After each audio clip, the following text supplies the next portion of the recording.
હિન્દુવાદી નેતાઓની હત્યાના ષડયંત્રમાં બિહારથી ઝડપાયેલા આરોપી શહેનાઝને ક્રાઇમ બ્રાન્ચની ટીમ સુરત લઈ આવી છે. હિન્દુવાદી નેતાઓની હત્યાના ષડયંત્રો મામલો બિહારથી પકડાયેલા આરોપી શહેનાઝ ઉર્ફે મોહમ્મદ અલીને ક્રાઇમ બ્રાન્ચની ટીમ સુરત લઈ આવી હતી. આરોપી નેપાળ બોર્ડર નજીકથી ઝડપાયો છે, તો તેને પ્રથમ બિહારથી ક્રાઇમ બ્રાન્ચની ટીમ દિલ્હી હવાઈ માર્ગે અને ત્યાંથી સુરત લાવી છે.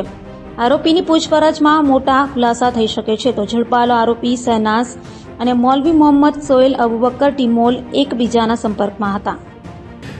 ગઈ તારીખ 4ના રોજ સુરત ક્રાઇમ બ્રાન્ચ દ્વારા કઠોરના એક મૌલવી મોહમ્મદ સોહેલ અબુબકર ટીમોલને ચોક બજાર વિસ્તારમાંથી પકડવામાં આવ્યો હતો એક બાતમી આધારે, જેની પૂછપરછ દરમિયાન અને જેના મોબાઈલના ડેટા જોતા એક નેપાળ અને એક પાકિસ્તાનના નંબર સાથે સતત સંપર્કમાં હતો સોશિયલ મીડિયા દ્વારા.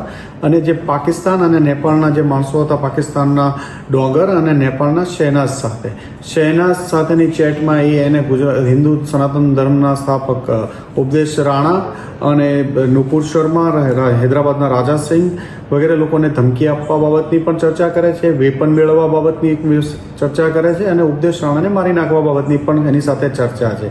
આ નેપાળનો જે નંબર હતો શહેનાઝ નામના એક માણસ વાપરતો હતો, જેની પોલીસની તપાસ દરમિયાન આ નંબર મુઝફ્ફરપુરમાં એક